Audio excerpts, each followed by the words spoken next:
शिवाजी महाराजांच्या नैतिक कथा या शृंखलेमध्ये आपण शिवाजी महाराजांच्या आयुष्यात घडलेल्या काही सत्य घटना इथे बघतोय. त्यातलीच आजची एक छत्रपती शिवाजी महाराज कथा, स्वराज्य बंध, वैयक्तिक प्रेमापेक्षा राष्ट्र मोठं, ही कथा आज बघणार आहोत. रायगडावर सकाळ उगवली होती, पण त्या दिवशी दरबारात नेहमीचा उत्साह नव्हता. सगळ्यांच्या चेहऱ्यावर ताण दिसत होता, कारण एक भयंकर बातमी आली होती. मोगल सरदाराने स्वराज्याच्या एका पराक्रमी मराठा सरदाराला कैद केलं होतं.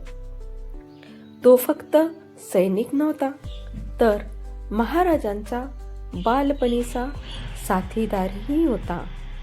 लहानपणापासून सोबत वाढलेला, अनेक मोहिमांचा सहभागी, आणि आता तो शत्रूच्या छावणीत कैद होता. दूताने संदेश दिला, किल्ला आमच्या हवाली करा, नाहीतर तुमचा माणूस जिवंत राहणार नाही.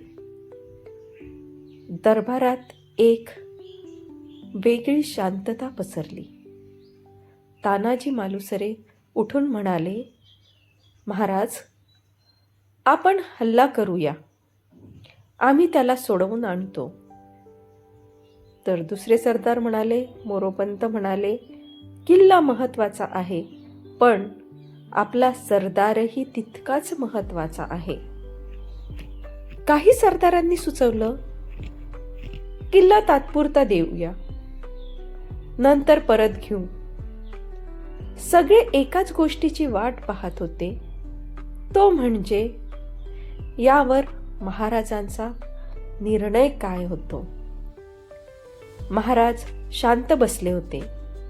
त्यांच्या चेहऱ्यावर वेदना दिसत होती, कारण हा फक्त युद्धाचा प्रश्न नव्हता, तो होता मनाचा प्रश्न.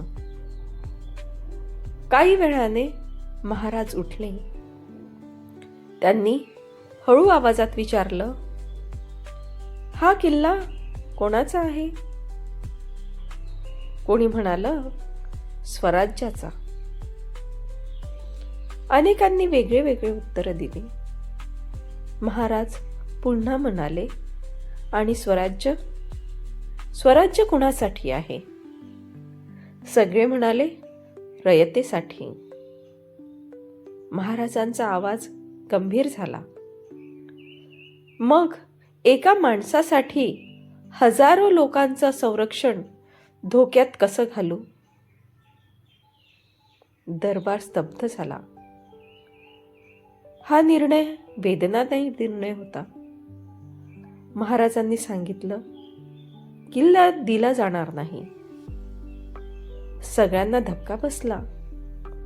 कोणी विचारलं, महाराज, तो तुमचा जिवलग आहे. महाराजांच्या डोळ्यात अश्रू चमकले, पण आवाज मात्र ठाम होता. म्हणूनच तो स्वराज्याचा खरा मावळा आहे. महाराजांनी दूतामार्फत पत्र पाठवलं. पत्रात लिहिलं होतं, तू माझ्यासाठी नाही, स्वराज्यासाठी लढलास, म्हणून तुझ्यासाठी स्वराज्य विकणार नाही. तुझा त्याग व्यर्थ जाणार नाही. तुझं स्वप्न वाया जाणार नाही. दूत छावणीत पोहोचला. कैदेत असलेल्या त्या सरदाराला पत्र वाचवून दाखवलं. तो काही क्षण शांत राहिला आणि हसला. त्याच्या डोळ्यात अश्रू होते.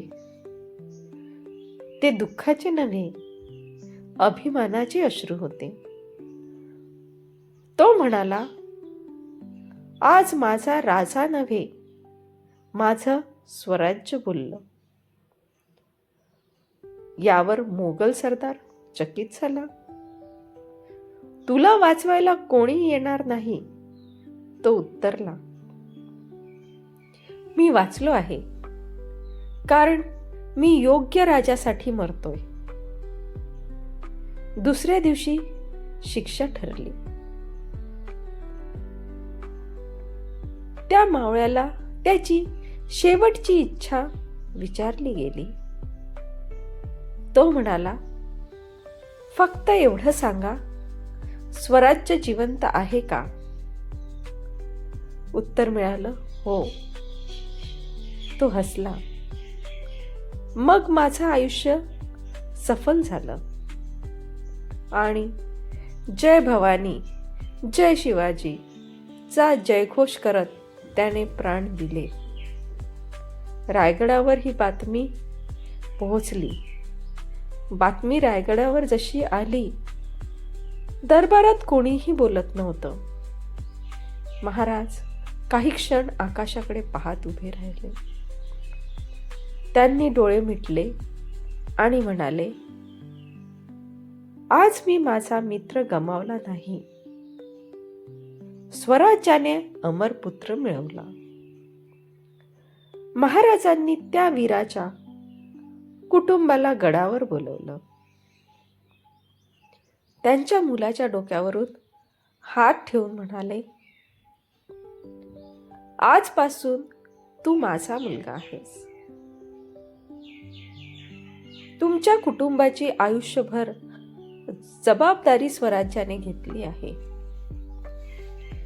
त्या वीराचं नाव किल्ल्याच्या फाटकावर कोरलं गेलं. या घटनेचा परिणाम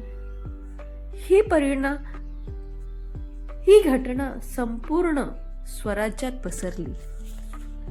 लोक म्हणू लागले, हा राजा आपला आहे, कारण तो स्वतःच्या माणसावरही न्याय करतो. सैनिक अधिक निष्ठावंत झाले. त्यांना कळलं, हा राजा आपल्यासाठी जगतो, म्हणून आपण त्यांच्यासाठी मरू शकतो. राष्ट्र हे वैयक्तिक नात्यांपेक्षा मोठं असतं. खरा नेता कठोर पण न्यायी असतो. बलिदान हे अमरत्व देतं. निष्ठा विश्वासातून जन्मते. स्वराज्य तलवारीने नाही, तर त्यागाने उभं राहते. जय भवानी, जय शिवाजी.